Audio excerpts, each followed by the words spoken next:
Tirelessly for decades, Kevin Gober has served as the director for the Smithsonian's National Museum for American Indians for over 10 years, and he served as the Assistant Secretary for Indian Affairs during the Clinton administration. And remember, that is when we got the apology.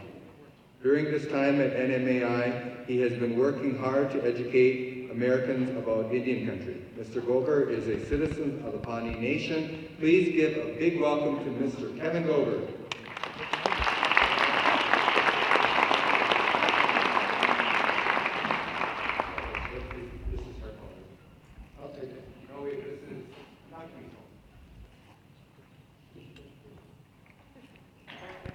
So I watched with dismay as the schedule kept slipping because I realized I was going to be up here talking to you as the only thing standing between you and your lunch. So I apologize.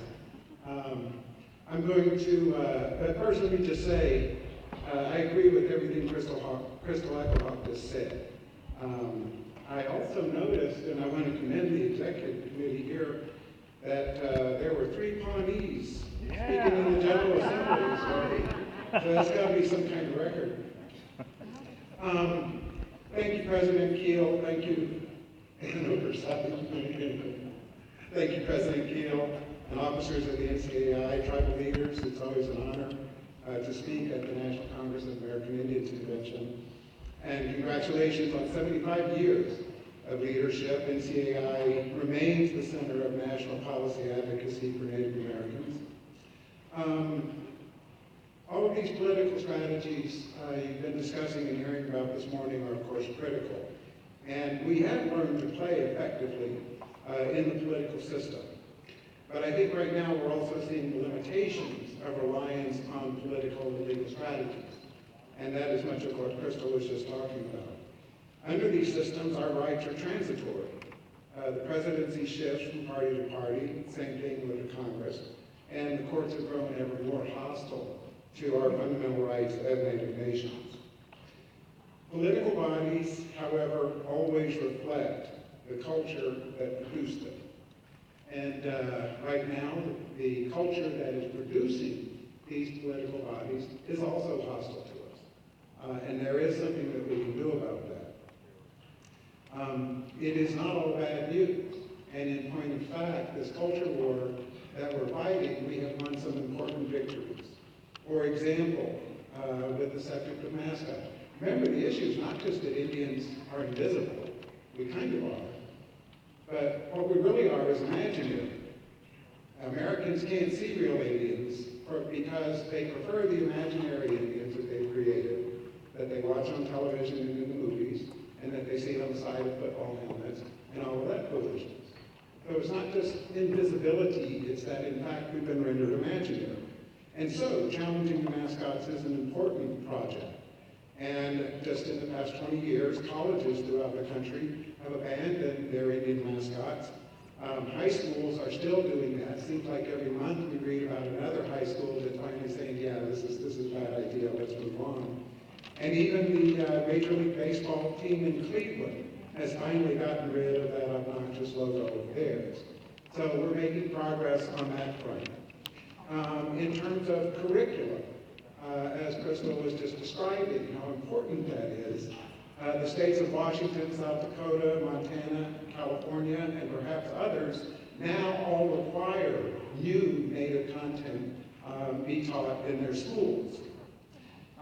We look around again, returning to the culture, and we just, I almost said celebrated, you would have been really mad at me. We just marked Columbus Day a few weeks ago. But I noticed that several states and dozens of cities have abandoned Columbus Day, and it is no longer acknowledged as Columbus Day. I was in San Francisco last month and happened to be there at the time they were removing the Early Days Monument from their civic plaza. It was a particularly obnoxious rendition of history. The Santa Fe Fiesta has been forced to change its practices and no longer celebrate what they call the Entrada, or the reconquest of New Mexico after the Pueblo Revolt. These are important changes because what we are really attacking in each case are these origin myths that Americans have created for themselves. Now, those origin stories always involve Indians, but they always involve them in the wrong way and never in an accurate way. And the fact that we're breaking through on these kinds of things shows that, in fact, these culture wars can be won. The same is true in media. There are growing numbers of Native filmmakers. We have some brilliant Native writers emerging right now, and they're doing terrific work. And even big boys like Disney are working to do better in their depiction of Native people. We have an astonishingly growing numbers of Native studies programs in universities across the country. I was at a meeting of tribal museums 2 weeks ago, and the number and quality of the tribal museums are improving fast. And equally important, more and more non-Indian museums are reshaping their relationships with the Indian nations in the areas where they work. So all of these things go to culture, and we are making progress in all of these ways. So in addition to our political strategies, we have to thoughtfully and systematically think about how to move American culture to a more favorable view of Native nations and Native sovereignty. Now at the NMAI, the National Museum of the American Indian, we're working to do that right now in two specific ways. First, in our exhibition program, we've made a very deliberate turn to talk about the history between the United States and the Native nations, and the fact that Native nations are in fact nations.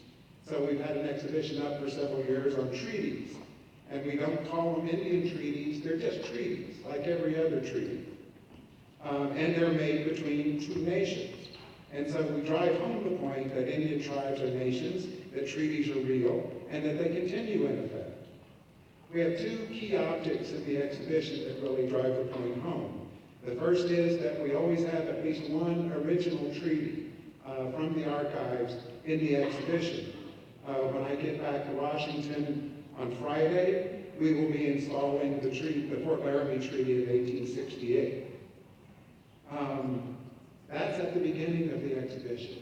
And at the end, last year, we installed a milepost marker showing the names of all the Indian tribes that showed up at Standing Rock to protest the pipeline. And so, again, driving home the fact that these treaties continue to be in effect and they are still contested. Second, we have an exhibition called Americans. And what we realized is that it's not that Americans don't know anything about Indians, it's that they do know things. They know the same things that I get taught when I was in school, and I didn't learn a single thing that made me proud of my ancestors. And so these non-Indians go and get the same information, so it's small wonder that they're confused when Indian tribes assert rights, when they learn that tribes are governments, when they learn that these treaties remain in effect. So in the Americans exhibition, we say, okay, tell us the stories you know. You are non-Indian visitors. And of course, they come back as what you would expect. You could probably guess them without me telling you. But the three stories that we heard most often were the Trail of Tears, Pocahontas, and Little Bighorn. And so, again, we put it back on the visitor and say, well, what is it you know? And why do you suppose, out of the thousands of stories, the thousands of years of history, the thousands of Native communities in the Americas, these are the three stories that every American seems to know. And then, of course, we tell them the story as you learned it is all wrong. John Smith didn't marry Pocahontas. And the Trail of Tears wasn't some small, almost accident of history, a tragedy, but an isolated one. It was a product of a systematic effort to remove every Indian from between the Appalachian Mountains and the Mississippi River, from the Gulf of Mexico to the Great Lakes, and move every single one of them across into the West. That's no accident. That's no isolated tragedy. It was a decision the United States made, and they did it, and they have to answer for it.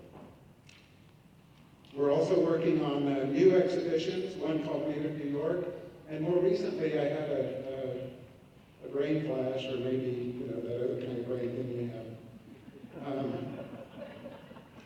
because I attended a meeting where they were talking about, well, how shall all these history museums celebrate the 250th anniversary of the founding of the United States?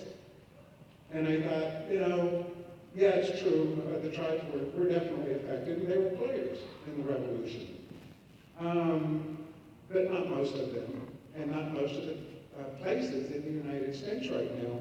And I thought, what if we did an exhibition called 1776 and never mentioned the original 13 colonies and talked about what was going on in the rest of North America in 1776? That's just as important. The second project we have is called Native Knowledge 360. It goes directly to what Crystal was talking about. We are creating material for use in the classrooms. We know teachers are teaching about Indians. We know that the material that they have available to them is really bad. And so we're out to do something about that. Well, we are using the research that we do to create these exhibitions to turn them into classroom content. It is free. We're making it available to teachers for nothing, and we need you to help us distribute that. You can see it on our website, and like I said, go to the schools that are serving your students and ask them to use this material instead of what they're using now when they teach about Indians. We work with tribal educators in every case as we're developing these materials. They meet all the standards for curriculum, and so that's what they're there for. And as Crystal said, this isn't going to change the world overnight, but imagine what it would be like if 40 years from now our descendants, when they're meeting with a congressman or a senator or arguing in front of a judge, that congressman, senator, or judge actually knew something about Indians that were true, and that they had learned it in school from materials like these. So that's the long-term strategy. That is what the culture war is all about. Now, I want to finish by saying there's really very little new in these strategies, and that what we're doing here is not the beginning. It is the continuation of the battle for our rights that our ancestors have fought for a very long time. Our rights as separate peoples with histories and cultures worth saving. What is different is that we now have resources to project these ideas that we've never had before. We have the financial resources, we have institutional resources like NCAI, like the NMAI, like Native American Studies at dozens of American universities. And finally, we have this tool called social media. And if you pay much attention to social media, you will see that Indians are getting pretty good at it. And that's going to be a major tool that we'll be able to use in the future. We simply must work to change American culture. The world is in desperate need of values that we espouse as Native people. Values like balance, reciprocity, care for Mother Earth, concern for the future generations. These values right now are largely overwhelmed in American culture, and therefore in American policy. Native peoples are not the only ones who suffer when these values are not lived up to. Unsustainable economic systems threaten everyone. Climate change, for example, will exempt no one from its effects, no matter their color, their wealth, or their religion. So our country needs us. It needs Native people. And our world needs us, needs indigenous people, if humans are to survive and prosper into the future. So we carry on with this work that we do. Our ancestors and our descendants are counting on us. Thank you. I want to thank Kevin, and he certainly didn't say this before. When I was working on my master's degree, I could not find anything in 1991. And his speech, and also Senator Inouye's speech on sovereignty, is what I was able to find and use, and it's enduring to this day. So thank you. Okay, we are